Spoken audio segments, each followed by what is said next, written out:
Hey everybody, it's Paul with reporting live from my sofa. And see what's going on behind me right there? That's Lowe's. That's hardware store. We're doing some more filming out in the truck. I'm getting into this habit now of I feel comfortable leaving the sofa and venturing out into the world. In the Lowe's parking lot, I have a nice little view of the road down here.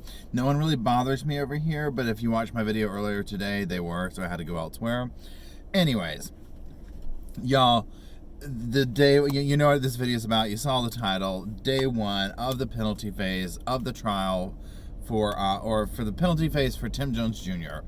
He was convicted, convicted guilty on all counts, no insanity, no mental illness, none of that stuff. This day one served us everything that I thought we would see. So I want to break it down into little videos because that's how I like watching it, is when they're like, this person's testimony, this person's testimony. So I like giving it to y'all that way. So we're going to talk about the opening statements. This is going to be short and sweet because they were short and sweet, which was nice. And I want to make some observations about the prosecution versus the defense. So the prosecution gets up there, and again, so they've won the case, they got what they wanted, now they want the death penalty. And I'm just looking at my notes over here. And right off the bat, they're going in there and just kind of naming things out. About how he was blaming Natan for this, how Myra and Eli were witnesses and he had to kill the witnesses. I mean, it's just, now that guilt's out there and that's done, we've moved past that, it's even creepier. You know what I'm saying? Like, it's just creepier.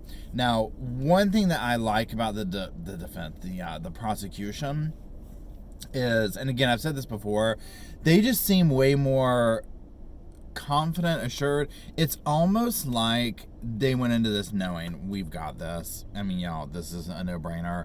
The only thing that it was like they might be like, we want to make sure that we get this, is the death penalty, because as we know, people can go back and forth on that or whatever.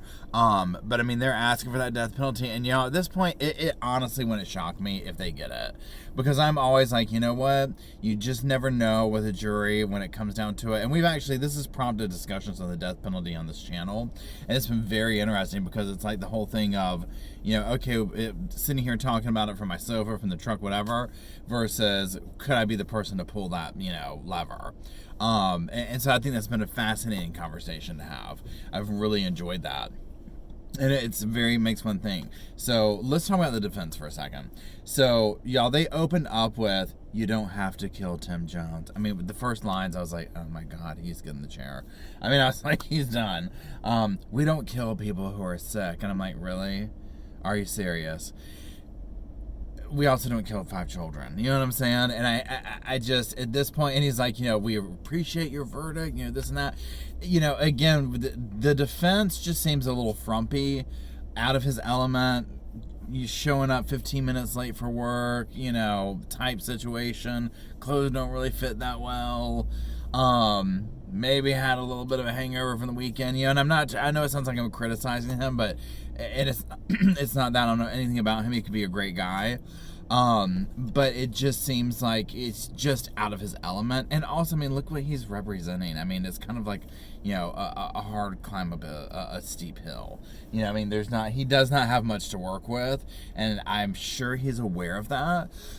And so that has to be frustrating. So, and so a lot of things that he was saying was the word mercy. Mercy kept coming up. He's really trying to hone in on moral. And what did he say? I'm talking about the law is satisfied with life in prison.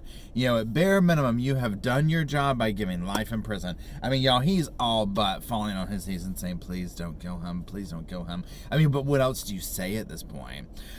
And it gets even worse for him, and we'll get this as a separate video, but when they start playing that phone call and stuff like that, I mean, y'all, it's not a cute look at all. I mean, it's just like, whoa. Whoa. And that's a whole other video. I'm getting ready to film it. But it's just that whole aspect. Hold on, somebody I was like, what are you doing? Are you going to get out here and come sit in the sofa and talk with me? Come on down. I thought they were going to pull right up next to me in this weird parking spot. Anyways, so but the family has seen enough loss. I mean, and the things he's saying, it's just like at this point, even if there wasn't a guilty verdict already, it just feels like, ugh. It just gives me the heebie-jeebies. So, I don't know. I mean, I just felt like the opening statements were just what the whole time that what it's been, which was just the defense has nothing to work with. The prosecution has all the chips on their side of the fence, and it is what it is. The defense is basically begging for mercy, and essentially that's all they can do at this point. He was found guilty. He totally knew what he was doing, and at this point they're just begging them to save his life. And, I personally think at this point, I was like, I don't know if they will or not. We'll see. But at this point, I mean, I just feel like he's probably definitely getting the death penalty. I mean, we'll see, and I mean, I can be surprised, but, we will see here in a few days. So, anyways, I'm going to make this short. This video is almost 6 minutes long, and I think the opening statements were not even 13 minutes, so I don't want my take to be longer than they were.